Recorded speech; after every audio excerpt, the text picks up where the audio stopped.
Pernah diremehkan karena miskin? Tapi siapa sangka, pria ini bisa 9 bahasa dan menantang CEO sombong. Tulis sholawat di komentar dari kota kamu. Dan bagi yang sudah subscribe, semoga Allah limpahkan rezeki dan kebahagiaan untukmu. Pagi itu, sinar matahari menembus kaca tinggi gedung perusahaan megah bernama Arsenio Global. Lantai marmer berkilau memantulkan bayangan seorang pria muda dengan seragam pudar dan sapu di tangannya. Dialah Rian Satya. Setiap langkahnya penuh hati-hati, takut mengganggu para pegawai yang sibuk lalu lalang dengan wajah berwibawa dan pakaian mahal. Beberapa dari mereka menatapnya sekilas lalu menunduk, ada pula yang berbisik pelan sambil menahan tawa. "OB baru ya? Kasihan, pasti nggak tahan lama di sini." Rian hanya tersenyum tipis. Ia sudah terbiasa dengan tatapan seperti itu. Setiap hari ia datang lebih awal, membersihkan lantai, menata kursi, dan menyapu sisa kopi yang tercecer di sudut meja manajer. Tak seorang pun tahu bahwa dulu, tangan yang kini memegang sapu itu pernah menulis laporan diplomatik di luar negeri. Di jam istirahat, ia duduk diam di ruang penyimpanan alat kebersihan. Dari kantong bajunya, ia mengeluarkan selembar kertas lusuh bertuliskan kalimat dalam berbagai bahasa. Kadang ia membacanya pelan, menerjemahkan satu persatu dengan mulut tertutup, seolah sedang berbicara dengan dirinya sendiri di masa lalu. Rian tersenyum getir. Ia masih ingat hari ketika hidupnya berubah, saat sebuah perusahaan internasional yang dulu mempercayainya justru menjebaknya dalam kasus yang tak pernah ia lakukan. Sejak itu, semua runtuh. Namun ada satu hal yang tidak pernah hilang dari dirinya, keyakinan bahwa ilmu adalah kehormatan, dan waktu akan membuktikan siapa dirinya sebenarnya. Siang itu, suasana kantor mendadak riuh. Para pegawai berlarian kecil, memperbaiki jas, merapikan meja, dan memeriksa pantulan wajah di layar ponsel. Pak William datang. "Cepat siapkan ruang rapat utama," seru salah satu staf. Rian menatap ke arah lift yang terbuka. Seorang pria berjas hitam keluar dengan langkah mantap, wajah dingin, dan tatapan tajam. Dialah William Arsenio, CEO muda yang baru kembali dari cabang pusat di luar negeri. Nama yang ditakuti sekaligus dibanggakan oleh semua orang di perusahaan itu. Rian menunduk sopan. Tapi saat ia hendak berbalik untuk menyapu sisi ruangan lain, langkahnya terhenti oleh suara dingin yang membuat semua orang menahan napas. "Kau, ya? Kau yang berseragam lusuh itu," ucap William tanpa menoleh. Semua mata tertuju pada Rian. Ruangan menjadi senyap. William perlahan menatapnya dengan senyum sinis, lalu melangkah mendekat. "Apa kau bahkan tahu tempat ini? Atau kau cuma nyasar ke perusahaan orang?" Beberapa staf menahan tawa kecil. Rian tetap diam, menunduk sopan. William mendengus pelan. "Baiklah. Semoga kau bisa bersihkan lantai ini sebaik kau menjaga lidahmu. Aku tak suka orang diam seperti patung." Ia lalu berbalik, meninggalkan Rian yang masih berdiri dengan sapu di tangan dan hati yang mulai bergetar. Rian tahu, hari itu bukan hari biasa. Sesuatu akan terjadi, dan hidupnya takkan lagi sama setelah pertemuan pertama itu. Keesokan paginya, udara kantor terasa lebih tegang dari biasanya. William Arsenio dijadwalkan memimpin rapat penting bersama para manajer cabang. Semua staf berusaha tampil sempurna. Kemeja disetrika rapi, sepatu mengilap, dan suara ketikan terdengar seperti irama serempak di ruang kerja. Di sudut ruangan, Rian Satya menyapu perlahan. Ia menunduk dalam, menghindari pandangan siapapun. Tapi justru karena itu, ia mendengar banyak hal yang tak seharusnya ia dengar. Dengar-dengar, "OB baru itu tinggal di rumah kontrakan sempit dekat pasar," bisik salah satu pegawai wanita sambil menahan tawa. "Katanya lulusan luar negeri, tapi kerja begini? Bohong pasti," sahut rekannya dengan nada mengejek. Suara tawa mereka membuat dada Rian terasa sesak. Tapi ia hanya menarik napas panjang dan melanjutkan pekerjaannya tanpa menoleh. Tak lama kemudian, pintu ruang rapat terbuka. William masuk dengan langkah cepat, membawa setumpuk dokumen. "Baik, semua duduk. Kita mulai rapat sekarang." Para staf buru-buru masuk dan mengambil posisi masing-masing. Rian sempat melihat sekilas dari balik pintu kaca. Di meja panjang itu, William tampak memegang sebuah berkas tebal dengan wajah tidak puas. "Ini dokumen kontrak kerjasama dengan perusahaan luar," katanya keras. Tapi tidak satu pun dari kalian bisa membacanya dengan benar. Isinya campur antara bahasa Jerman dan Rusia. Siapa yang bertanggung jawab? Semua menunduk. Tak ada satupun yang berani menjawab. William menatap sekeliling, lalu tertawa pelan. Luar biasa. Kantor semewah ini, tapi tak satupun pegawainya bisa baca dokumen penting. Ia lalu melempar berkas itu ke atas meja. Kertas-kertas berserakan, sebagian terjatuh di lantai dekat pintu tempat Rian berdiri. Rian spontan menunduk dan memungut satu lembar kertas yang terjatuh. Matanya sekilas membaca kalimat di atasnya. Dalam diam, ia menyebutkan beberapa kata dalam bahasa asing dengan sangat jelas, seperti seseorang yang sudah terbiasa melafalkannya bertahun-tahun. Salah satu staf yang melihat kejadian itu spontan berbisik ke temannya. Kau dengar? OB itu barusan baca bahasa Jerman.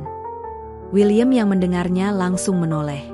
Ia melangkah cepat, mengambil kertas dari tangan Rian. Kau tahu artinya? Tanyanya tajam. Rian menatap tenang. Sedikit, Pak. Sedikit? William mendengus, lalu tertawa keras. Kalau begitu, coba buktikan. Kalau kau bisa membaca seluruh isi dokumen ini, aku angkat kau jadi direktur di sini. Suara tawa pecah di seluruh ruangan. Para staf hampir tak percaya dengan apa yang baru mereka dengar. Direktur? Untuk Kobe? Ini pasti lelucon. Rian menatap kertas itu sejenak, lalu menatap mata William dengan tenang. Baik, Pak. Saya terima tantangannya. Tawa tiba-tiba terhenti. Semua mata kini tertuju pada pria sederhana itu, yang berdiri tegak dengan seragam pudar namun sorot mata yang tak gentar sedikit pun. William menyipitkan mata. Kau serius? Rian mengangguk pelan. Saya tidak biasa main-main dengan ilmu. William tersenyum miring, seolah menunggu momen lucu yang akan segera datang. Ia lalu menyerahkan seluruh berkas ke tangan Rian. Silakan, buktikan. Ruangan menjadi hening. Jam di dinding berdetak keras, seperti menghitung detik menuju sesuatu yang tak pernah mereka bayangkan akan terjadi. Semua pandangan kini tertuju pada Rian Satya. Di tangan kirinya, berkas tebal berisi puluhan lembar dokumen asing. Di tangan kanannya, sapu yang masih ia genggam erat. Dua benda yang seolah menggambarkan dua dunia berbeda yang kini bertemu di satu titik. William bersandar di kursinya dengan senyum sinis. Ayo, buktikan kalau kau bukan hanya tukang sapu yang bermimpi tinggi. Beberapa staf menahan tawa. Sebagian lain justru menatap penasaran, seperti ingin tahu seberapa jauh keberanian pria itu akan bertahan. Rian menarik napas perlahan. Ia membuka halaman pertama, menatap sejenak huruf-huruf kecil di atas kertas. Dalam hitungan detik, suaranya terdengar. Tenang, jernih, dan penuh keyakinan. Bahasa Jerman. Ia membaca satu paragraf dengan pelafalan nyaris sempurna, lalu menerjemahkannya dalam bahasa Indonesia dengan lancar. Semua orang menatap tak berkedip. William sempat mengernyit, mengira itu hanya kebetulan. Tapi Rian belum berhenti. Ia membuka halaman berikutnya dan mulai membaca dalam bahasa Rusia, lalu berpindah ke bahasa Spanyol, Prancis, Jepang, dan Arab. Setiap kata keluar dari mulutnya seolah-olah ia tumbuh di antara tiap bahasa itu. Tidak terbata, tidak ragu. Ruang rapat yang biasanya riuh kini begitu hening. Hanya terdengar suara Rian yang berganti-ganti bahasa dengan ritme yang menenangkan. Seseorang di sudut ruangan menutup mulutnya, hampir tak percaya. Dia benar-benar bisa 9 bahasa. William terdiam di kursinya. Senyum sinisnya perlahan menghilang, berganti ekspresi datar yang sulit ditebak. Tangannya yang semula bertumpu di meja kini menggenggam pena dengan kuat. Selesai membaca, Rian menutup berkas itu dan menatap William tanpa sombong. Saya rasa itu cukup, Pak. Suara Rian terdengar lembut, tapi justru keheningan setelahnya membuat semua orang merasa tegang. William berdiri perlahan. Siapa kau sebenarnya? Tanyanya dingin. Rian tersenyum kecil. Saya cuma seseorang yang pernah diberi kesempatan belajar, Pak. Dan saya tidak pernah lupa bahwa ilmu bukan untuk disombongkan. Beberapa staf menatapnya dengan kagum, sebagian lain menunduk malu karena pernah menertawakannya. William tidak langsung menjawab. Ia mengambil dokumen itu kembali, membolak-balik halamannya, seolah memastikan semuanya nyata. "Keluar," katanya singkat. Semua keluar dari ruangan ini. Para staf saling pandang, bingung tapi menurut. Dalam sekejap, hanya William dan Ryan yang tersisa di ruang rapat besar itu. Hening menyelimuti udara. William menatap Ryan lama, kemudian berjalan mendekat. "Aku tidak percaya kau hanya seorang petugas kebersihan." Ryan tidak menoleh, hanya menjawab pelan, "Kadang hidup membawa kita ke tempat yang tidak kita pilih, tapi mungkin disitulah Allah ingin kita belajar rendah hati." Ucapan itu membuat William terdiam sesaat. Ia menatap Ryan sekali lagi sebelum akhirnya berkata, "Kau akan kembali ke sini besok. Tapi bukan untuk menyapu. Aku ingin bicara lebih jauh." Ryan mengangguk singkat, lalu melangkah keluar dari ruangan itu tanpa banyak bicara. Di luar, para staf menatapnya dengan tatapan berbeda. Tak ada lagi tawa atau ejekan.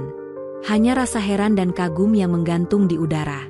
Dan di balik langkah tenang Ryan, ada sesuatu yang mulai bergetar. Sebuah masa lalu yang selama ini ia kubur perlahan bangkit kembali. Malam itu, Ryan berjalan pulang menyusuri jalan kecil menuju kontrakan tuanya. Hujan baru saja berhenti, menyisakan aroma tanah basah yang menenangkan.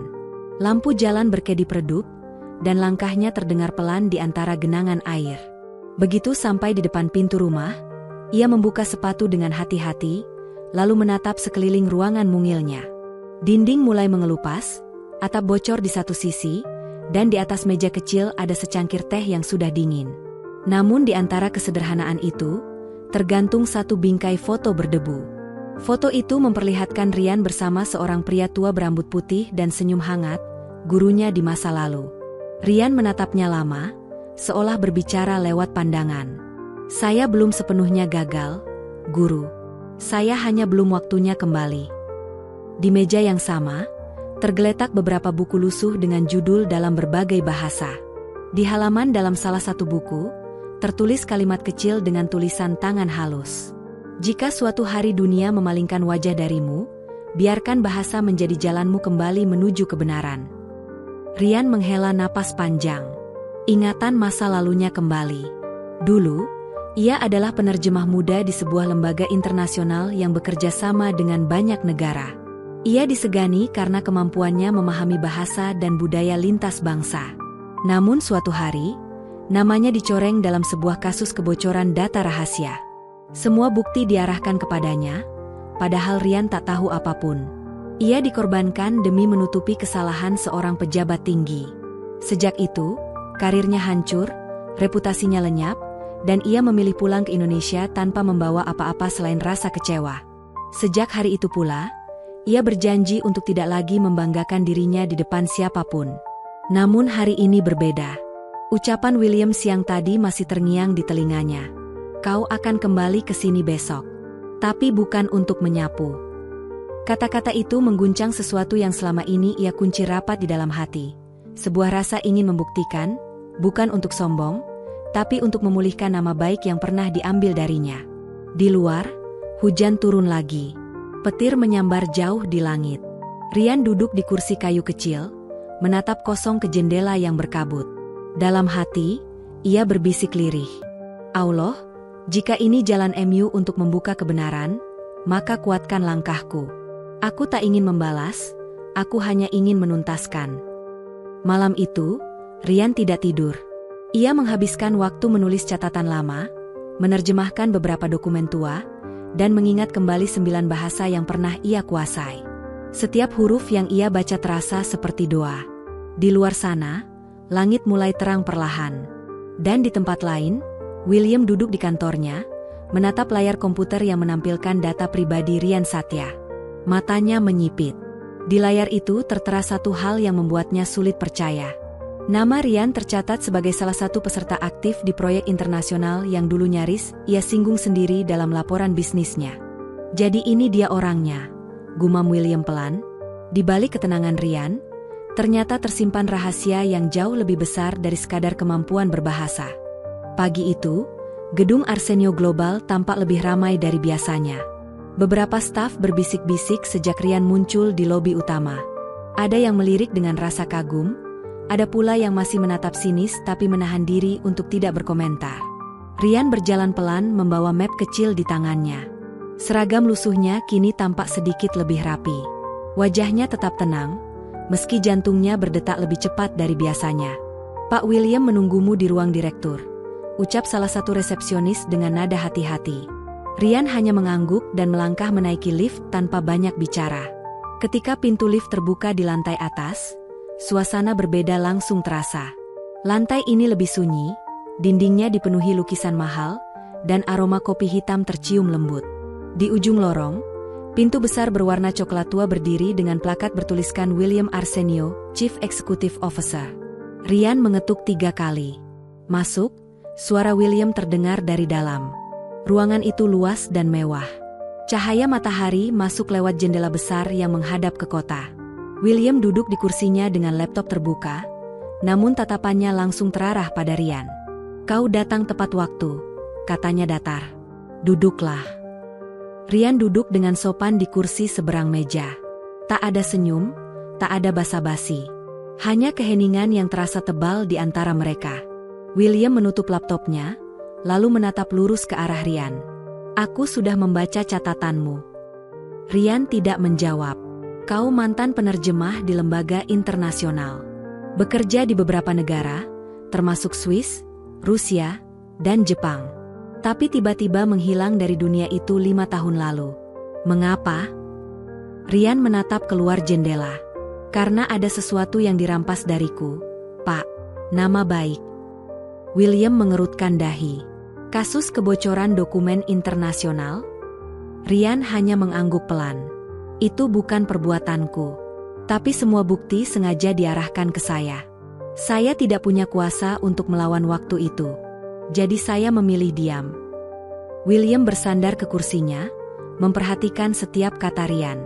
Ada sesuatu dalam nada suaranya yang membuatnya sulit menilai, antara kerendahan hati dan keyakinan yang dalam. "Dan sekarang kau bekerja sebagai petugas kebersihan di perusahaanku." Rian tersenyum kecil.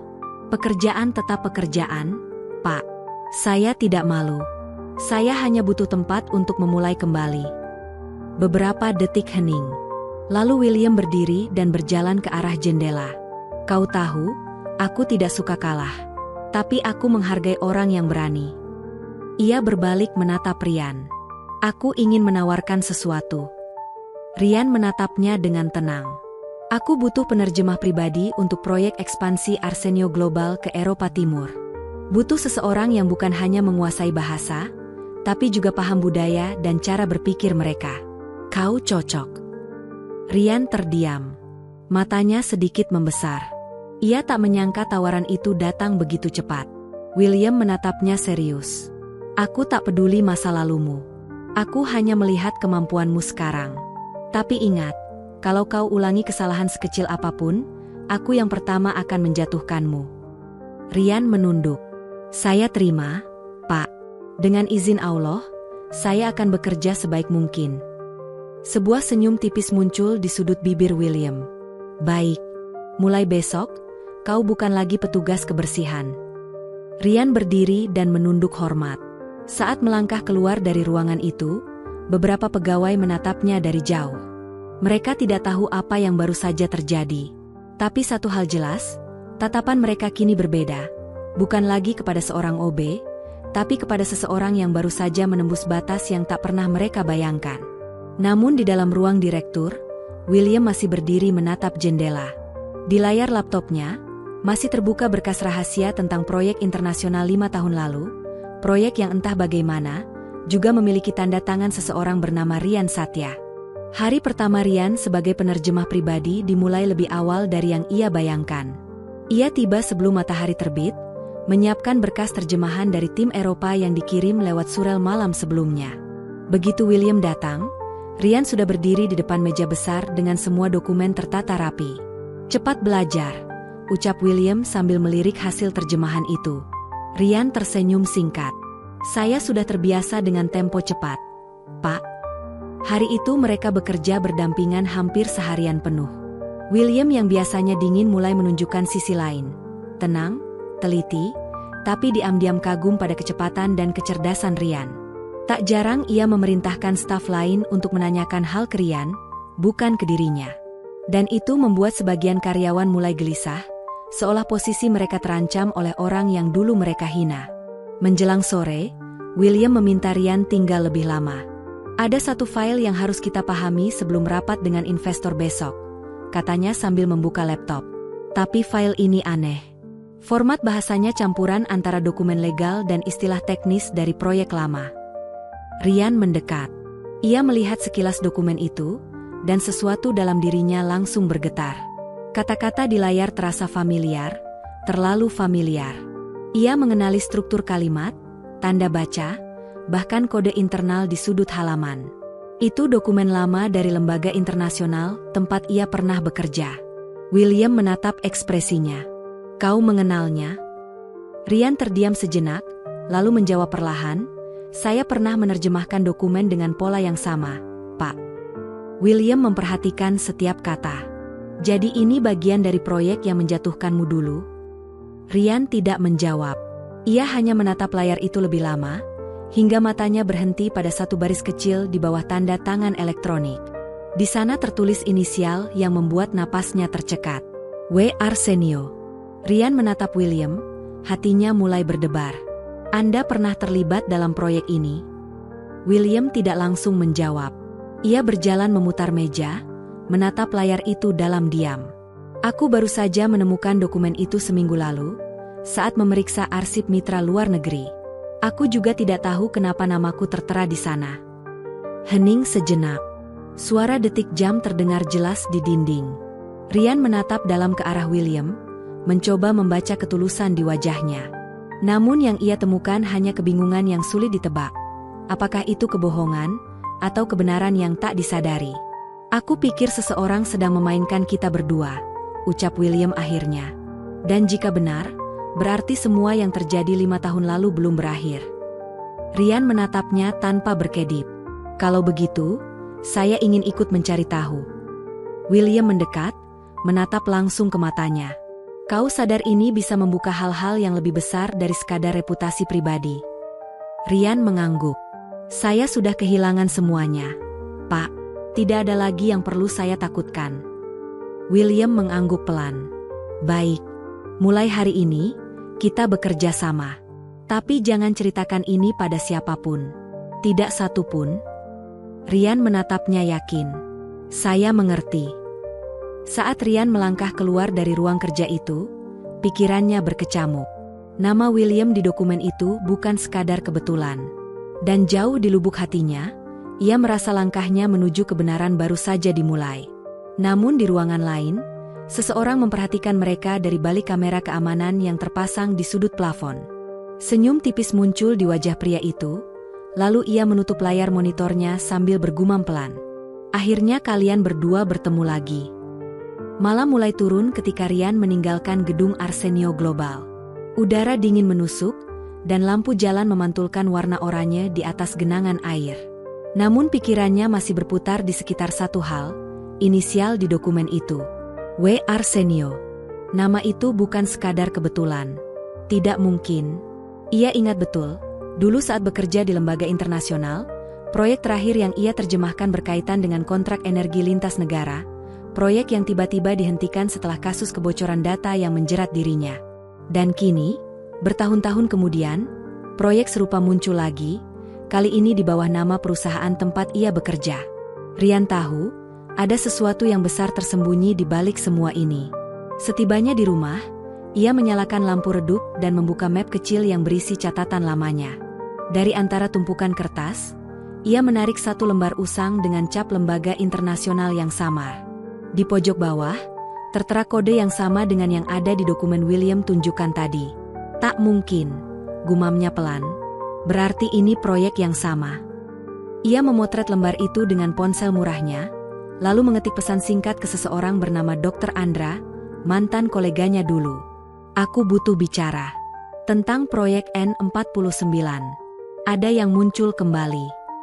Balasan datang beberapa menit kemudian. "Hati-hati, Rian. Kalau proyek itu muncul lagi, berarti ada yang masih menutup jejak lama. Jangan percaya siapapun di sekitarmu." Rian terdiam. Ia menatap pesan itu lama, lalu mematikan ponsel dan menatap keluar jendela. Suara motor lewat di kejauhan, dan dari dalam kegelapan, ia merasa seperti sedang diawasi. Keesokan paginya, Rian tiba di kantor lebih awal seperti biasa. Namun kali ini, suasananya terasa aneh. Beberapa staf berbicara pelan sambil menatapnya. Salah satu dari mereka, Clara, sekretaris William, mendekat dan berbisik, "Hati-hati, Rian. Ada yang mulai menggali masa lalumu. Mereka bilang kamu bukan sekadar penerjemah biasa." Rian menatap Clara dengan alis berkerut. "Maksudmu?" Clara menelan ludah gugup. "Ada seseorang dari Dewan Pusat yang menanyakan kenapa William mempercayakan proyek penting padamu. Dan katanya, mereka ingin memeriksa identitasmu lebih dalam." Rian menatapnya lama. "Siapa yang memerintahkan itu?" Clara menggeleng. "Saya tidak tahu. Tapi mereka datang malam tadi, saat kantor sudah hampir tutup." Rian menghela napas. Ia tahu permainan seperti ini, diam-diam, tapi mematikan. Di lantai atas, William sudah menunggunya. Begitu Rian masuk, William langsung menunjukkan wajah serius. "Rian, aku dapat laporan. Ada orang yang mengintai proyek ini. Dan aku curiga itu bukan sekadar audit biasa." Rian menatapnya. "Saya juga menemukan hal yang aneh. Dokumen proyekmu memiliki kode sama dengan berkas lama dari lembaga tempat saya dulu bekerja." William menatap tajam.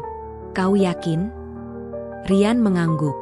"Dan yang lebih aneh lagi, dokumen itu bertanda tangan atas nama Anda." William berdiri, wajahnya menegang. "Itu tidak mungkin. Aku tidak pernah menandatangani apapun dengan lembaga internasional 5 tahun lalu." Rian menatap dalam ke arah William, mencoba mencari kejujuran di matanya. Tapi sebelum salah satu sempat berbicara lagi, pintu ruangan terbuka keras. Seorang pria berjas abu-abu masuk tanpa mengetuk. Wajahnya tenang, tapi matanya tajam seperti pisau. "Maaf mengganggu," katanya dengan senyum dingin. "Nama saya Arman Rashid, auditor utama dari Dewan Pusat." William berbalik. "Aku belum memintamu datang ke cabang ini." Pria itu tertawa pelan. "Aku datang bukan karena perintahmu, William. Aku datang karena proyek Eropa Timur kalian terlalu banyak kejanggalan. Dan, karena aku ingin bertemu seseorang." Matanya beralih ke arah Rian. Tatapan mereka bertemu, dan di detik itu, jantung Rian berdegup kencang. Ia mengenali mata itu. Mata yang sama dengan seseorang yang dulu hadir di ruang rapat terakhir, sebelum ia dijebak 5 tahun lalu. Arman tersenyum tipis. "Sudah lama, Rian Satya. Ternyata kau masih hidup." Suasana ruang direktur mendadak membeku. William menatap bergantian antara Arman dan Rian, tak paham apa yang sedang terjadi.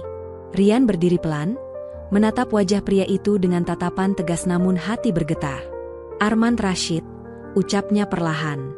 "Kupikir kau sudah tak ingin melihatku lagi." Arman tersenyum tipis. "Aku tak pernah berhenti mencarimu, Rian. Dunia ini sempit.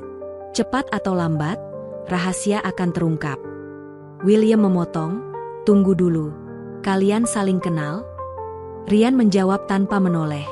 "Ya, 5 tahun lalu, di kantor pusat lembaga internasional tempatku bekerja. Dia orang terakhir yang kulihat sebelum aku dipecat secara tak adil." William menatap Arman dengan alis berkerut. "Kau menjebak dia?" Arman tertawa kecil. "Tidak ada yang kusebut jebakan, William. Aku hanya menjalankan perintah." Dan tampaknya, Rian tak belajar dari kesalahannya. "Kau masih suka mencampuri urusan yang bukan tanggung jawabmu." Rian mengepalkan tangan di sisi tubuhnya, tapi tetap berusaha tenang. "Aku tak mencampuri apapun," katanya lirih namun tegas. "Aku hanya ingin tahu kebenaran. Dan aku tahu proyek ini bukan sekadar bisnis. Ini kelanjutan dari proyek yang dulu membuat banyak orang kehilangan nyawa." William membeku. "Nyawa?" Arman tersenyum kejam. "Kau bicara terlalu banyak, Rian. Tapi aku tak heran. Kau selalu punya kebiasaan aneh, terlalu pintar untuk posisimu." Ia lalu menatap William. "Kau sebaiknya berhati-hati. Orang seperti dia bisa menjadi ancaman bagi reputasi perusahaanmu. Namun sebelum William sempat menjawab, Ryan berbicara lagi dengan nada dalam, menahan emosi. Kalau kau berpikir aku akan diam kali ini, kau salah besar, Armand. Aku punya salinan dokumen yang membuktikan semua keterlibatanmu dulu. Termasuk bukti bahwa kau bekerja sama dengan kontraktor ilegal di Balkan. Senyum Armand memudar perlahan. Kau masih menyimpan itu. Ryan menatap tajam. Beberapa hal pantas disimpan, terutama ketika keadilan belum ditegakkan. Suasana ruangan terasa semakin tegang.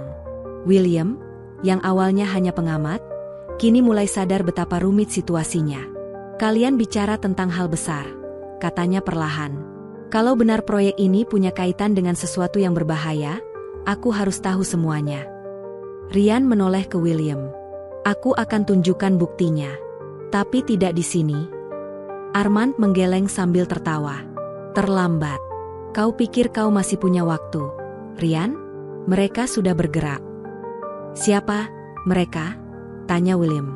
Namun Armand hanya menatap jam tangannya. Kau akan tahu sendiri. Ia melangkah pergi dengan langkah ringan, meninggalkan hawa dingin di ruangan itu. Setelah pintu tertutup, William menarik napas panjang. Aku tak suka ancaman, apalagi di perusahaanku.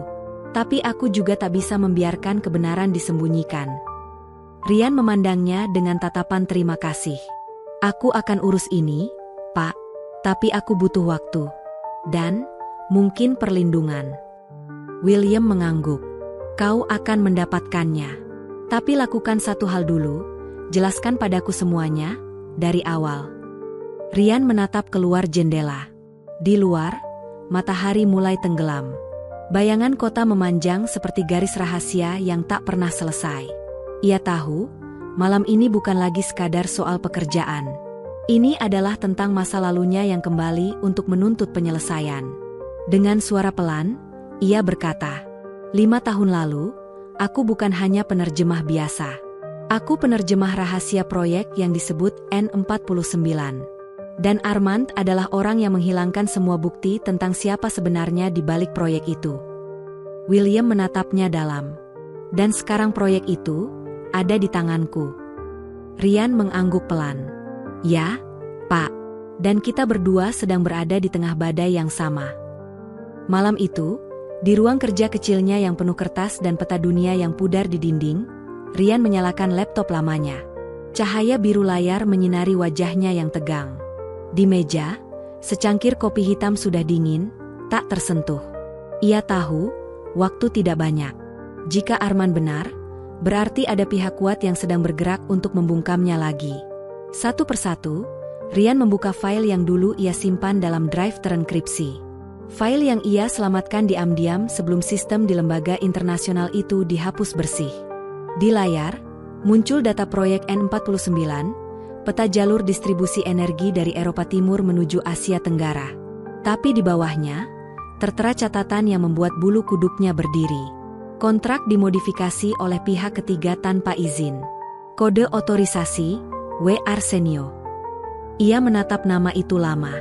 William Arsenio. Tapi mustahil. William yang ia kenal sekarang tak mungkin terlibat di masa lalu, karena saat itu ia masih di luar negeri membangun perusahaannya sendiri.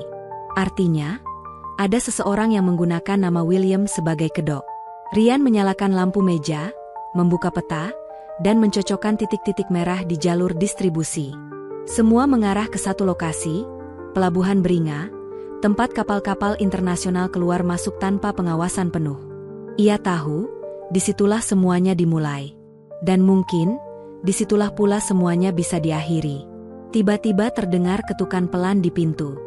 Ryan tersentak, segera menutup laptop dan menatap waspada. Siapa? Suaranya serak. Ini Clara, jawab suara lembut dari luar. Ryan membuka pintu sedikit, memastikan tak ada orang lain. Clara berdiri dengan wajah cemas, membawa amplop coklat. Aku tak bisa lama, katanya cepat. Seseorang menitipkan ini padaku sore tadi. Dia bilang ini untukmu. Dan, dia menyuruhku bilang, mereka sudah tahu. Ryan menerima amplop itu, lalu segera menutup pintu. Begitu ia buka, Di dalamnya hanya ada satu foto lama. Foto ruang rapat dengan 5 orang duduk mengelilingi meja. 3 di antaranya ia kenal. Dirinya, Arman, dan seseorang dengan jas hitam yang wajahnya kabur. Namun di pojok bawah foto itu, tertulis tangan. Direktur sejati bukan yang duduk di kursi, tapi yang berani melawan meja. Rian menatap tulisan itu lama.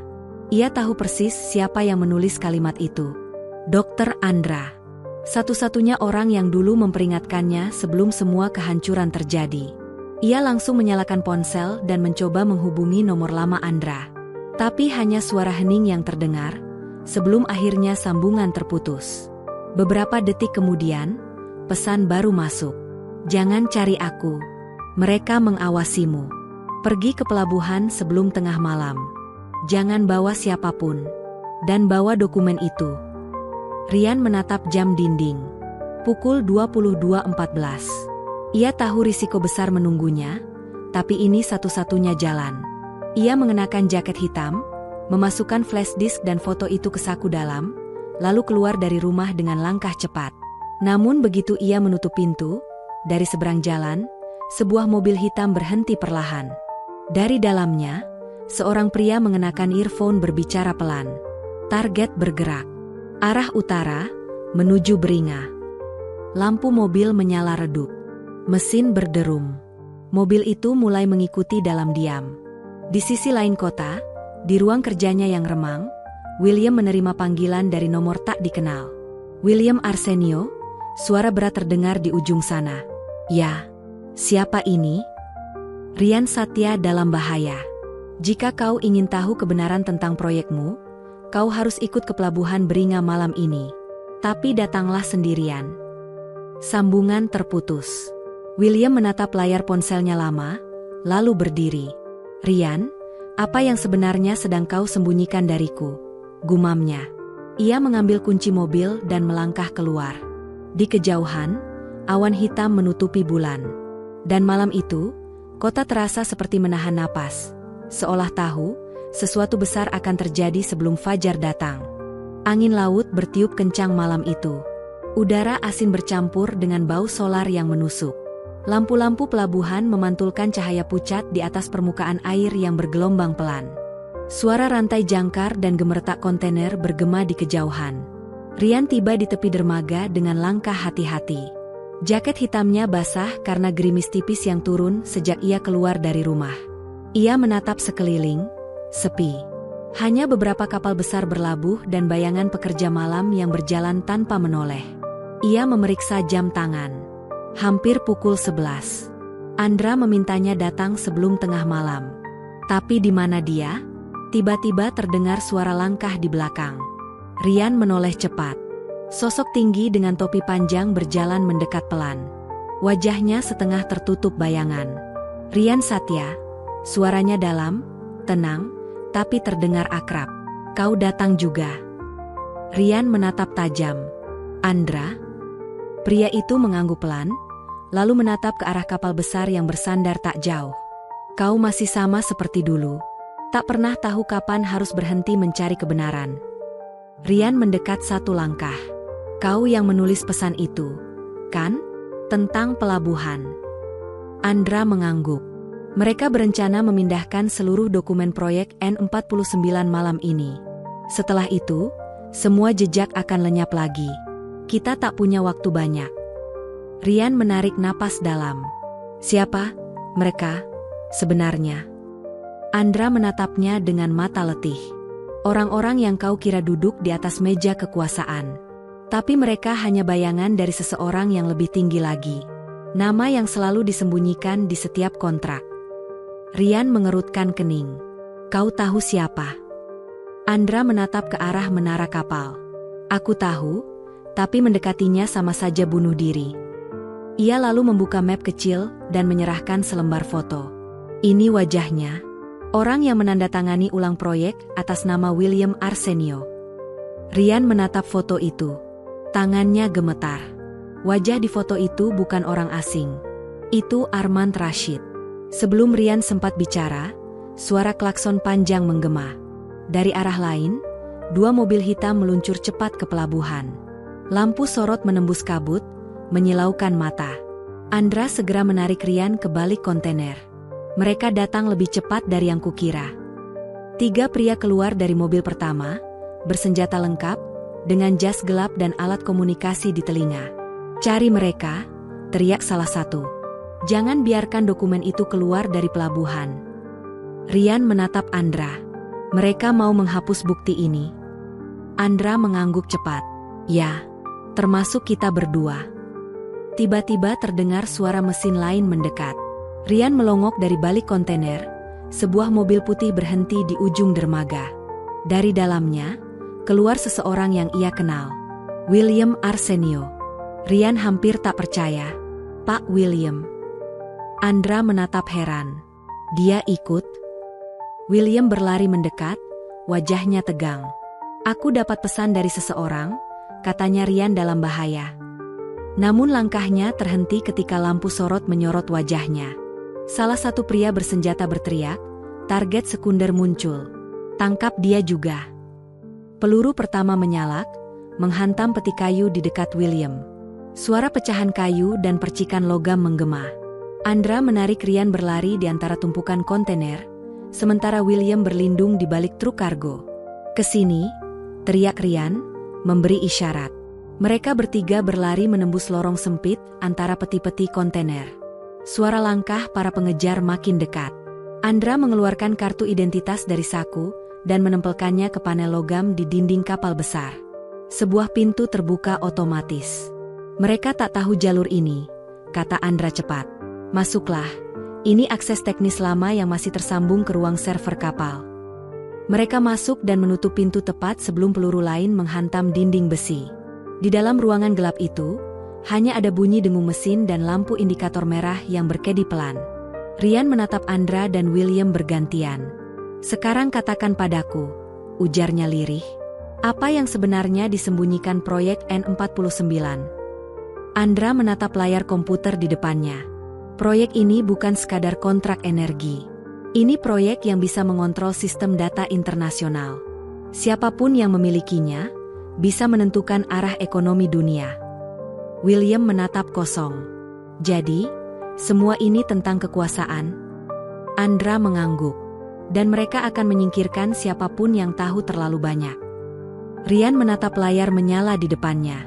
Tulisan di sana perlahan muncul. "Sistem aktif. Otorisasi, Direktur baru, Rian Satya." Ruangan server itu bergetar lembut oleh dengungan mesin. Lampu merah berkedip pelan di antara kabel tebal dan pipa besi yang menjalar di dinding. Rian menatap layar di depannya dengan napas memburu. Tulisan yang muncul barusan terasa seperti cambuk di dadanya. "Otorisasi, Direktur baru, Rian Satya." William terdiam lama, mencoba mencerna apa yang baru ia lihat. "Apa maksudnya ini, Andra? Kenapa nama Rian muncul?" Andra menelan ludah pelan. Karena proyek N49 tak hanya mencari pemimpin perusahaan, tapi seseorang yang mampu membaca dan menafsirkan seluruh sistem kode antar negara. Rian, satu-satunya orang yang memenuhi syarat itu. Rian mundur selangkah. "Kau bercanda. Aku hanya seorang penerjemah." Andra menggeleng. "Tidak. Kau adalah penerjemah 9 bahasa, termasuk kode kriptografi N-Series. Itu sebabnya mereka menyingkirkanmu dulu. Kau terlalu berbahaya bagi mereka." William menatap Rian dengan campuran kagum dan kebingungan. "Jadi selama ini, semua ini bukan kebetulan?" Rian menggeleng lemah. "Tidak, Pak. Mereka sengaja menjebakku agar sistem ini tak bisa diaktifkan tanpa kendali mereka. Tapi sepertinya, aku baru saja memecahkan kuncinya tanpa sadar." Andra menunduk ke layar dan mulai mengetik cepat. Kalau sistem ini sudah terbuka di bawah nama Rian, maka satu-satunya cara mereka bisa menguasainya adalah dengan menghapusmu. Rian menatapnya tajam. "Maksudmu?" Andra memotong. "Ya, mereka akan memburumu sampai mati." Tiba-tiba terdengar suara benturan keras dari luar. Pintu besi berguncang. Suara langkah berat dan teriakan samar bergema di lorong. "Temukan mereka. Blokir semua akses keluar kapal." William menggertakkan gigi. "Kita harus keluar dari sini." Andra menatap layar, lalu menekan satu tombol besar bertanda override system. Tidak. Jika kita keluar sekarang, data ini akan dihapus permanen. Aku butuh waktu beberapa menit untuk menyalinnya. Ryan menatap pintu bergetar di depan mereka. Beberapa menit itu bisa jadi waktu terakhir kita hidup. Andra menatapnya. Aku tahu. Tapi kalau data ini lenyap, semua yang kau perjuangkan sia-sia. William menatap mereka berdua, lalu berdiri tegak. Aku yang tahan pintu. Kalian selesaikan apapun yang perlu diselamatkan. Ryan menatapnya khawatir. Pak, itu berisiko. William tersenyum samar. Aku CEO yang sombong. Kan? Mungkin ini saatnya aku lakukan sesuatu yang berarti. Ia berjalan ke arah pintu dan menarik batang besi besar untuk menahannya. Sementara itu, Andra menyalin data ke dalam drive khusus. Progres bar di layar berjalan lambat, detik terasa seperti jam. Tiba-tiba layar berkedip. Teks baru muncul. Sistem terdeteksi. Koneksi eksternal mendekat. Andra memucat. Mereka mencoba menguasai sistem dari luar kapal. Mereka pakai jalur satelit. Ryan menatap layar. Bisa kau blokir? Tidak sepenuhnya. Tapi, mungkin bisa kupermainkan. Andra mengetik cepat, mengalihkan rute koneksi melalui jaringan cadangan. Kode-kode asing muncul di layar, bahasa yang hanya segelintir orang di dunia bisa pahami. Ryan mendekat, membaca simbol-simbol itu. Berikan aku akses, aku bisa bantu menutupinya, katanya cepat. Andra menatapnya kaget. Kau masih hafal pola lamanya? Ryan mengangguk tanpa ragu. Bahasa kesembilanku, kriptologi kuno. Mereka bekerja bersama, jari-jarinya menari di atas keyboard. Lampu di ruangan bergetar, kipas mesin menderu lebih keras. William menoleh sebentar, melihat keduanya tenggelam dalam cahaya layar.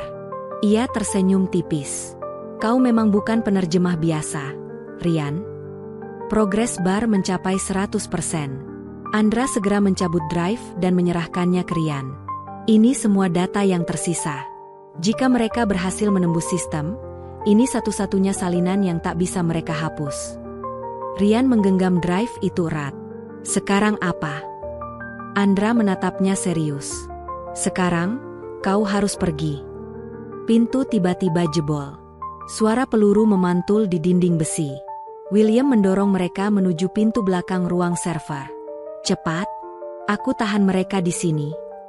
Pak William, seru Ryan, tapi William hanya tersenyum dan menatapnya sekali lagi. Kau ingin tahu siapa direktur sejati?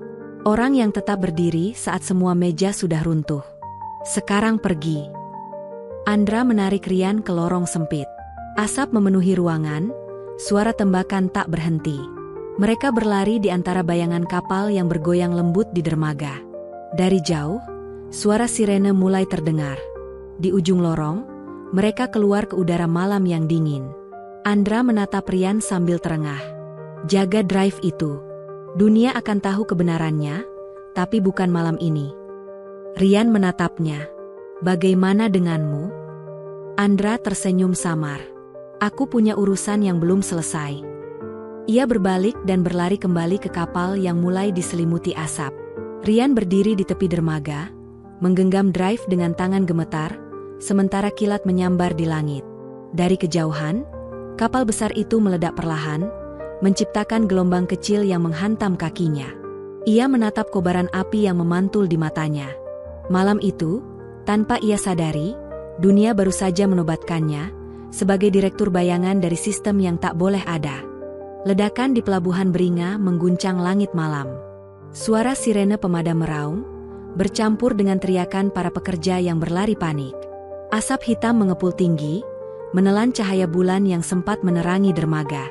Ryan berdiri terpaku di ujung jembatan besi.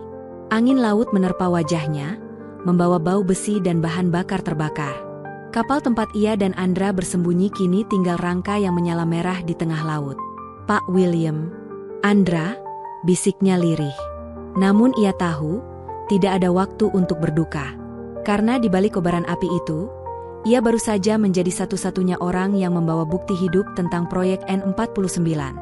Satu-satunya saksi yang tahu siapa sebenarnya dalang di balik semua ini. Rian melangkah cepat ke arah deretan gudang pelabuhan, menembus asap dan bayangan kontainer yang menjulang seperti labirin. Di tangannya, drive hitam itu terasa seperti bara api, kecil tapi berbahaya. Tiba-tiba suara langkah mendekat dari belakang. Berhenti di situ. Rian menoleh. Seseorang keluar dari balik kabut asap, Armand Rashid. Jasnya sedikit berdebu, tapi wajahnya tetap dingin. Di tangan kanannya, pistol hitam mengarah tepat ke dada Rian. "Sudah kubilang, dunia ini kecil," ucap Armand dengan nada datar. "Dan sepertinya kau memang tak tahu kapan harus berhenti." Rian menatapnya tanpa gentar. "Aku hanya ingin tahu kenapa. Kenapa kau tega menjatuhkan semua orang, bahkan membakar nyawa demi proyek kotor ini?" Armand tersenyum tipis. "Karena kekuasaan bukan soal benar atau salah, tapi siapa yang bertahan paling lama di atas meja." Ia berjalan perlahan, langkahnya bergema di antara kontainer. "Dan sekarang, kau, ancaman terakhirku." Rian menatap sekeliling, mencari jalan keluar. Tapi dermaga itu sunyi, hanya ada suara api yang menjilat air laut. "Kalau aku mati, dunia akan tahu siapa kau," ujar Rian pelan. "Semua bukti ada di sini." Ia mengangkat sedikit tangan kirinya, memperlihatkan drive yang ia genggam. Armand tertawa kecil. "Kau pikir aku akan membiarkanmu bicara? Dunia hanya percaya pada mereka yang punya kekuasaan, Rian. Dan aku sudah menulis ulang kebenaran jauh sebelum kau sadar apa yang sedang kau terjemahkan." Ia menurunkan pistol, mengarahkannya tepat ke jantung Rian. Namun sebelum pelatuk sempat ditekan, suara keras menggema dari arah lain. Dor! Peluru menembus udara, menghantam tanah di samping kaki Armand. Seseorang berdiri di atap kontainer, dengan pistol di tangan. Bayangan tubuhnya tegap, wajahnya sedikit tergores asap. Rian terpaku. "Itu, William Arsenio." Armand mundur selangkah, matanya membulat tak percaya. "Kau masih hidup?" William turun perlahan dari kontainer, tubuhnya berdebu, wajahnya penuh luka. "Aku tidak mudah dibunuh oleh orang sepertimu, Armand." Rian menatapnya tak percaya. "Pak, bagaimana?" William hanya mengangkat tangan, memberi isyarat agar diam. "Kau baik-baik saja, Rian?" Rian mengangguk pelan. "Drive-nya aman." Armand menyipitkan mata. "Kau pikir dengan 2 orang melawanku kau bisa menang? Orang-orangku sudah menutup semua akses keluar pelabuhan." William menatapnya dingin. "Mungkin. Tapi kau lupa satu hal." "Apa itu?" William tersenyum samar. "Kau sedang berdiri di atas gudang bahan bakar yang bocor." Seketika, Armand menatap ke bawah, genangan bensin berkilau di bawah kakinya. Dan dalam sekejap, William menembakkan satu peluru ke arah genangan itu. Boom! Ledakan besar mengguncang seluruh dermaga. Api menjalar cepat, membungkus area pelabuhan dengan cahaya oranye menyilaukan. Rian berlari bersama William, menunduk melewati reruntuhan besi yang panas. Dari kejauhan, siluet Armand terlihat jatuh di antara kobaran api. Suara teriakannya tenggelam oleh gemuruh ledakan kedua yang lebih besar. Beberapa menit kemudian, mereka berhasil mencapai sisi timur pelabuhan, tempat perahu nelayan tua terikat. William jatuh berlutut, napasnya tersengal, darah mengalir di sisi bajunya. "Pak, kau terluka." Rian memegangi bahunya. William tersenyum lemah. "Sedikit saja. Yang penting, kau selamat." Rian menatap drive yang ia genggam. "Semua data ada di sini. Tapi aku tidak tahu harus menyerahkannya ke siapa." William menatap ke laut, suaranya lirih. "Kau tak perlu menyerahkannya pada siapapun. Simpan. Waktunya akan datang, ketika dunia siap menerima kebenaran." Ia menatap Rian lama, lalu tersenyum tipis. "Dan saat hari itu tiba, biarlah mereka tahu siapa sebenarnya Rian Satya." Langit di atas pelabuhan Beringa mulai memucat. Fajar perlahan muncul, menembus asap dan sisa api yang masih membara di kejauhan. Dan di tengah kabut, 2 sosok itu naik ke perahu kecil, meninggalkan pelabuhan yang perlahan tenggelam dalam diam. Rian menatap ke arah belakang, melihat puing-puing kapal besar yang terbakar. Dalam hatinya, ia tahu, permainan ini belum berakhir. Karena di balik setiap rahasia yang terbakar, selalu ada tangan lain yang siap menulis ulang kebenaran baru. Malam telah berakhir. Tapi babak baru kehidupan Rian baru saja dimulai. 2 bulan berlalu sejak ledakan di Pelabuhan Beringa. Kabar resmi menyebut peristiwa itu sebagai kecelakaan industri akibat kebocoran tangki bahan bakar. Tak ada satupun media yang menyinggung nama Armand Rashid, apalagi proyek N49. Dunia seolah lupa. Tapi Rian tidak. Ia kini tinggal di sebuah kota kecil di perbatasan utara. Sebuah tempat sepi, di mana suara ombak terdengar lebih keras dari suara kendaraan. Rumah kayu tua menjadi tempat ia menulis, membaca, dan kadang hanya memandangi laut selama berjam-jam. Drive hitam itu masih disimpannya dalam kaleng besi, terkubur di bawah lantai papan ruang tamunya. Ia tahu, selama benda itu ada, bahaya takkan pernah benar-benar hilang. Suatu sore, ketika ia sedang menulis di meja kecilnya, suara ketukan lembut terdengar di pintu. Tok, tok, tok. Rian berdiri perlahan. Di luar, angin membawa aroma garam dan suara camar. Ia membuka pintu, dan mendapati seorang wanita berdiri di ambang. Rambut hitamnya tergerai, mengenakan mantel abu-abu panjang, dan di matanya ada sesuatu yang membuat jantung Rian berhenti sesaat. Tatapan itu, ia mengenalnya. "Riana," ucap Rian pelan. Wanita itu tersenyum tipis. "Kau masih mengingatku?" Rian terpaku. Riana adalah mantan asisten Armand, wanita cerdas yang dulu bekerja di bagian riset bahasa dan kode dokumen rahasia. Ia menghilang sesaat sebelum proyek itu terbongkar. "Aku pikir kau sudah mati," potong Riana cepat. Banyak orang berpikir begitu. Ia melangkah masuk tanpa diminta, menatap sekeliling ruangan sederhana itu. "Kau bersembunyi cukup baik, Rian. Tapi tak cukup untuk menipu mereka yang masih memburumu." Rian menatapnya waspada. "Mereka? Maksudmu, Armand?" Riana menghela napas panjang. "Armand memang mati di pelabuhan. Tapi kau tahu seberapa dalam akar proyek itu? N49 bukan sekadar milik Armand. Ia hanya wajah yang terlihat dari sesuatu yang jauh lebih besar." Rian menatap ke arah jendela, lalu kembali menatap Riana. "Apa yang kau tahu?" Riana membuka tas kecilnya, mengeluarkan sebuah amplop coklat yang agak lusuh. Di dalamnya, ada foto-foto lama, potongan wajah beberapa orang, sebagian besar pria tua dalam jas hitam, dengan logo kecil di pin dada mereka, Nexus Industria. Riana menatapnya serius. Mereka menyebutnya Council of Nine. 9 orang yang mengendalikan semua proyek riset rahasia di bawah kementerian. Armand hanyalah eksekutor. Tapi otaknya masih ada di luar sana. Rian menatap foto itu satu persatu, lalu berhenti pada satu gambar. Seorang pria berambut putih dengan senyum lembut dan mata tajam. "Siapa dia?" Riana menjawab pelan. "Itu Profesor Nathaniel Kuroda, Kepala Divisi Linguistik Global. Orang yang pertama kali menemukan kemampuanmu, Rian." Rian mengernyit. "Menemukan kemampuanku?" Riana mengangguk. "Kau pikir kemampuanmu membaca 9 bahasa asing secara alami adalah kebetulan? Tidak. Kau, hasil eksperimen mereka." Dunia Rian terasa berputar. Ia menatap Riana, mencoba memahami setiap kata. "Aku bukan manusia normal?" "Tidak seperti yang lain," jawab Riana. "Tapi kau bukan monster, Rian. Kau adalah kunci yang mereka butuhkan, dan sekarang, satu-satunya yang mereka belum bisa kendalikan." Rian terdiam lama. Hanya suara ombak yang terdengar di luar. Ia berbalik menatap laut, matanya kosong, tangannya mengepal di sisi meja. Riana menatapnya dengan iba.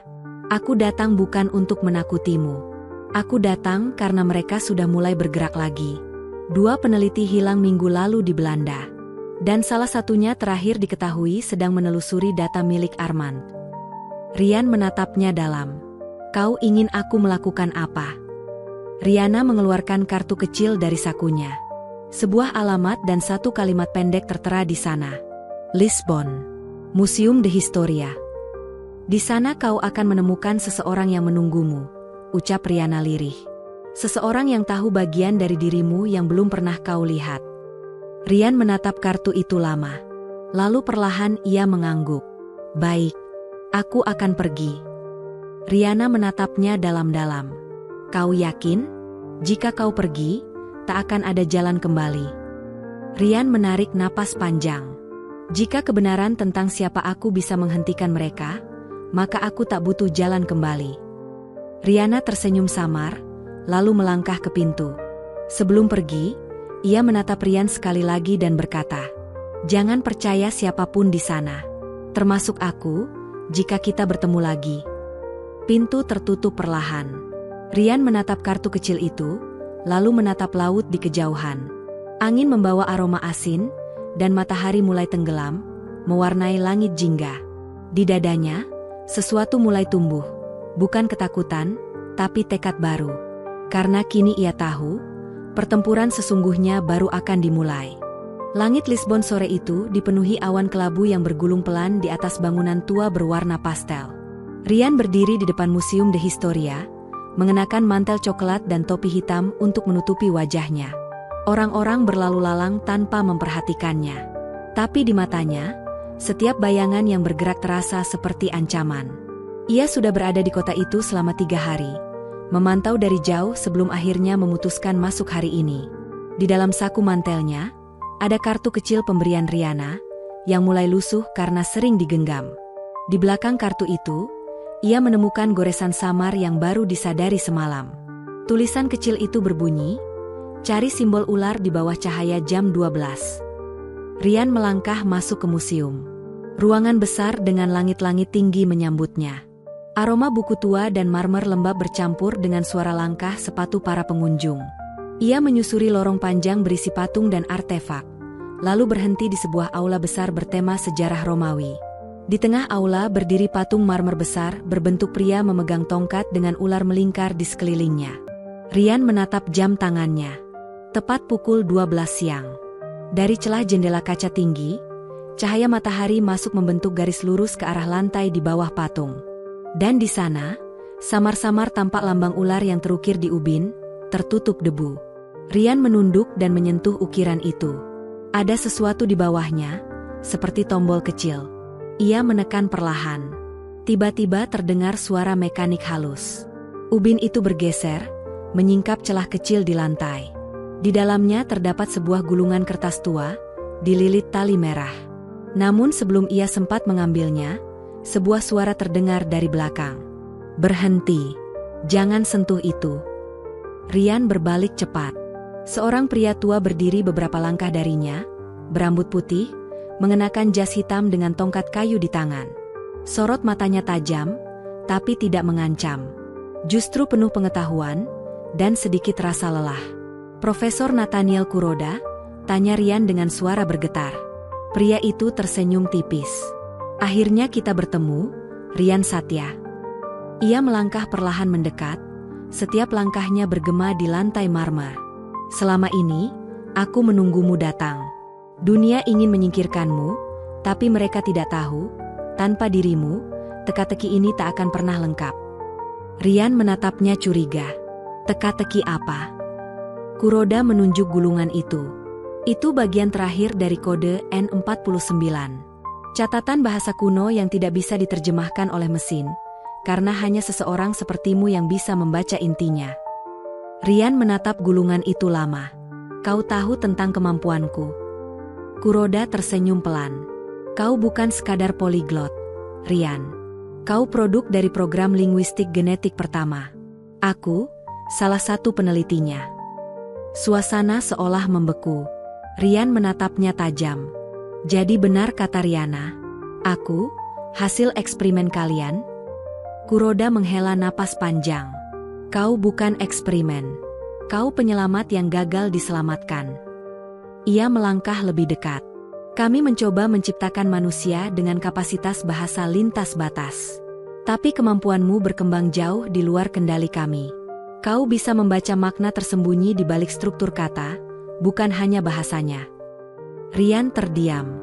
Dunia di sekelilingnya terasa memudar. Semua yang ia yakini selama ini terasa retak. "Dan kenapa aku?" Suaranya pelan. Kuroda menatapnya dalam. Karena ayahmu salah satu pendiri proyek itu. Ia berkorban agar kau bisa hidup di luar kendali mereka. Kata-kata itu menghantam Rian seperti petir. Ayahku, bagian dari mereka? Dulu iya. Tapi ia menyesal. Ia mencoba menghentikan proyek sebelum berubah menjadi senjata. Namun ia dibungkam. Rian menatap lantai. Matanya mulai berkaca. Dan sekarang mereka ingin melanjutkan semuanya lagi. Bukan? Kuroda mengangguk perlahan. Benar. Mereka ingin menciptakan generasi baru, dan kau adalah cetakan asalnya. Jika mereka mendapat data di kepalamu, dunia akan kehilangan kebebasan berpikir. Hening beberapa detik. Lalu Rian mengangkat kepala. Tatapannya kini berbeda. Tunjukkan padaku bagaimana cara menghentikan mereka. Kuroda menatapnya lama. Kau yakin? Jika kau melangkah lagi, tidak ada jalan kembali, Rian. Rian menjawab tegas, sudah tidak ada jalan kembali sejak aku tahu siapa aku sebenarnya. Kuroda tersenyum samar, lalu menyerahkan gulungan itu. Kalau begitu, ikuti aku. Masih ada satu tempat terakhir yang harus kita datangi. Kemana? Kuroda berjalan menuju pintu belakang museum, dan menjawab tanpa menoleh. Ke tempat di mana semuanya dimulai, Genova Institute. Rian menggenggam gulungan itu erat. Dan untuk pertama kalinya, ia merasa semua potongan masa lalunya mulai menyatu, mengarah pada satu titik akhir yang tidak bisa dihindari. Hujan deras mengguyur jalanan batu di tepi kota tua Genova malam itu. Petir menyambar di kejauhan, menerangi papan berkarat bertuliskan samar, Genova Institute for Advanced Linguistics. Bangunannya berdiri megah tapi suram, seperti benteng peninggalan perang yang ditelan waktu. Jendela-jendela besar tertutup tirai besi, dan di antara pepohonan pinus yang menjulang, hanya ada satu cahaya redup di lantai atas, tanda bahwa seseorang masih terjaga di dalam. Rian berdiri di gerbang depan bersama Profesor Kuroda. Napas mereka berpadu dengan kabut malam. Disinilah semua dimulai? Tanya Rian pelan. Kuroda mengangguk. Dulu tempat ini adalah pusat riset bahasa dan saraf. Tapi setelah skandal proyek N49 terbongkar, mereka memindahkan semua data dan menghapus jejak keberadaan kita. Ia menatap bangunan itu lama, lalu menambahkan lirih, namun, aku tahu, sebagian dari sistem lama masih hidup di bawah tanah. Hanya bisa diakses oleh kode genetikmu sendiri. Rian mengerutkan kening. Kode genetikku? Kuroda menatapnya. Ya, kau tak hanya bisa membaca bahasa manusia, Rian. Kau bisa membaca struktur kode mesin biologis. Itu sebabnya mereka gagal menirumu. Mereka menuruni tangga menuju pintu baja bawah tanah yang tertutup lumut. Kuroda mengetikkan kode pada panel tua, tapi lampu merah menyala. Akses ditolak. Masih terkunci. Hanya bisa dibuka dengan... Belum sempat ia melanjutkan, Rian mendekat dan menempelkan telapak tangannya pada sensor di samping panel. Tiba-tiba layar berkedip biru, menampilkan deretan huruf asing yang kemudian berubah menjadi satu kata. Otres. Pintu baja terbuka perlahan, mengeluarkan suara berat seperti napas makhluk purba. Udara lembab bercampur aroma logam karat menyambut mereka. Di dalam, lorong panjang dengan lampu-lampu redup menuntun mereka menuju pusat fasilitas. Dindingnya penuh tulisan kuno yang berpadu dengan simbol digital. Rian menyentuh salah satunya, dan seketika matanya bergetar halus, seperti ada aliran listrik halus melewati tubuhnya. Aku mengerti maknanya, gumamnya. Tulisan ini bukan hanya teks. Ini instruksi untuk aktivasi sistem. Kuroda menatapnya dengan mata kagum. Kau mulai membuka kunci kemampuanmu yang sebenarnya. Mereka tiba di ruang pusat kontrol, tempat puluhan layar menyala menampilkan simbol-simbol misterius. Di tengah ruangan berdiri kapsul kaca besar dengan kabel-kabel menjulur ke segala arah. Di dalamnya, berbaring tubuh manusia dengan alat bantu pernapasan menempel di wajah. Rian membeku. Siapa itu? Kuroda menatapnya dalam-dalam. Itu, ayahmu. Rian melangkah perlahan mendekat. Tubuh dalam kapsul itu tampak tenang, seperti tertidur. Rambutnya sudah memutih, tapi garis wajahnya masih bisa dikenali. Air mata Rian menetes tanpa ia sadari. Dia masih hidup.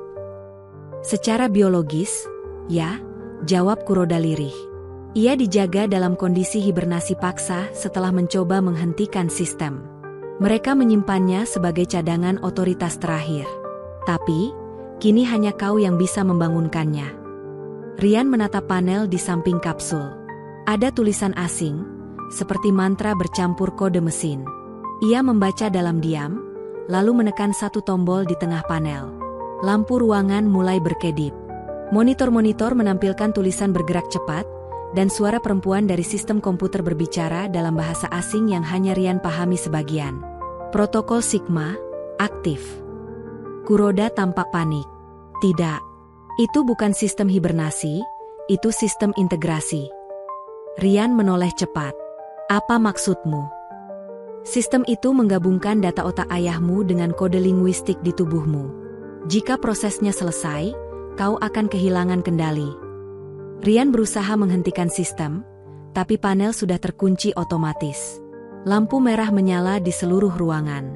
Dari kapsul, tubuh ayahnya mulai bergetar. Sebuah suara berat keluar dari pengeras ruangan. Rian. Suara itu, dalam, tenang, tapi penuh getaran emosi. Jangan hentikan. Ini satu-satunya cara agar mereka tak bisa melanjutkan proyek ini. Ayah, suara Rian bergetar. Aku tak bisa hidup di dunia ini lagi, nak, tapi kau bisa melindunginya. Rian menatap Kuroda yang hanya bisa menggeleng. Dia mengunci sistem agar semua data berpindah ke dalam dirimu. Setelah ini, tak akan ada yang bisa membuka rahasia N49 lagi. Tubuh di dalam kapsul berhenti bergerak. Layar monitor menampilkan tulisan akhir. Transfer complete. Kuroda menatap Rian. Sekarang, semua data, semua rahasia, semua bahasa, ada di dalam kepalamu. Rian menunduk, menahan napas panjang. Lalu perlahan berkata, mereka akan datang. Dan aku tidak akan lari lagi. Ia menatap ke arah kapsul ayahnya yang kini sunyi, lalu berbisik. Terima kasih, ayah. Aku akan menyelesaikan ini. Petir menyambar di luar. Dan di bawah tanah yang gelap, sistem lama Genova Institute kembali hidup, menandakan babak baru telah dimulai. Langit dini hari di Genova berwarna abu-abu keperakan. Hujan belum berhenti sejak malam. Di dalam ruang bawah tanah institut, Rian berdiri di depan layar hologram besar yang kini menampilkan ribuan simbol melayang, bahasa dari masa lalu, masa kini, dan masa depan, bercampur menjadi satu jaringan hidup. Sementara itu, Profesor Kuroda duduk di kursi logam, menatap Rian dengan wajah letih. Semua kode dari proyek N49 kini menyatu dalam sistem syarafmu, katanya pelan. Kau bukan lagi manusia biasa, Rian. Kau adalah wadah terakhir dari bahasa yang bisa mengubah sistem dunia. Rian menatap hologram di depannya. Simbol-simbol itu berputar seperti pusaran cahaya, membentuk wajah samar, wajah ayahnya. Suara halus terdengar dari dalam sistem. Anakku, kau harus menyelesaikan protokol Sigma sebelum mereka menemukanmu. Jika mereka mendapat data ini, manusia akan kehilangan kehendak bebasnya. Rian terdiam. Ia bisa merasakan denyut di dalam kepalanya, seperti ada dua pikiran yang saling bertarung. Kuroda berdiri dan berjalan mendekat. Protokol Sigma adalah kode penutup yang bisa menghapus seluruh sistem global Nexus Industria. Tapi ada satu syarat, kau harus menulis ulang kode dasarnya dengan darahmu sendiri. Rian menatapnya. Darahku? Kuroda mengangguk. Karena gen linguistikmu adalah kunci utama. Hanya dengan itu sistem bisa mengenalimu sebagai sumber otoritas tertinggi. Tiba-tiba, dari kejauhan, terdengar suara langkah berat mendekat. Lampu di langit-langit berkedip-kedip. Kuroda menoleh cepat. Mereka datang lebih cepat dari yang kukira. Rian mengepalkan tangan. Siapa mereka? Kuroda menatap dengan tatapan gelap. Council of Nine. Mereka tahu sistem telah aktif. Dan mereka tak akan membiarkanmu menyelesaikannya. Suara benturan keras menggema. Pintu baja luar diguncang. Kuroda menarik Rian ke arah dinding sebelah kanan dan menekan panel tersembunyi. Dinding terbuka, menyingkap lorong sempit menuju ruangan kecil penuh server kuno. Gunakan terminal di sini, ucap Kuroda cepat. Tulis ulang kode Sigma, hapus data inti, dan kabur lewat jalur darurat di belakang. Rian menatap layar tua yang mulai menyala. Cahaya hijau redup memantul di wajahnya. Ia menarik napas dalam-dalam, lalu berkata, "Jika aku melakukan ini, semua riset bahasa dunia bisa hilang." Kuroda menatapnya dengan tenang. Tapi kebebasan manusia akan tetap ada. Rian mengetik cepat, jari-jarinya bergerak seperti dikendalikan naluri. Setiap huruf yang muncul di layar bukan alfabet biasa, tapi simbol yang berdenyut seperti hidup. Lalu ia berhenti. Di baris terakhir, sistem meminta tanda genetik otorisasi. Ia menggigit ujung jarinya hingga berdarah, menekan sidik jarinya di sensor kaca. Layar berbunyi pelan, dan simbol-simbol di layar mulai hancur satu persatu. Namun tepat saat proses itu berjalan, pintu baja di belakang mereka meledak terbuka. Asap tebal memenuhi lorong, dan dari dalam muncul 4 pria berseragam hitam, bersenjata penuh. Di belakang mereka, berdiri sosok yang tak asing. Riana. Rian terpaku. "Kau?" Riana menatapnya dengan mata yang kini dingin dan tajam. "Aku bilang jangan percaya siapapun, termasuk aku." Ia melangkah maju, senjatanya diarahkan tepat ke dada Rian. "Serahkan kode itu, Rian. Dunia butuh stabilitas, bukan kebebasan yang membakar segalanya." Rian menatapnya tanpa berkedip. "Kau bekerja untuk mereka?" Riana tersenyum pahit. "Tidak. Aku bekerja untuk masa depan yang tidak kau mengerti." Sementara itu, di sisi lain ruangan, Kuroda bergerak pelan mendekati panel cadangan. Ia tahu, hanya satu cara untuk memberi waktu pada Rian. "Rian," katanya lirih.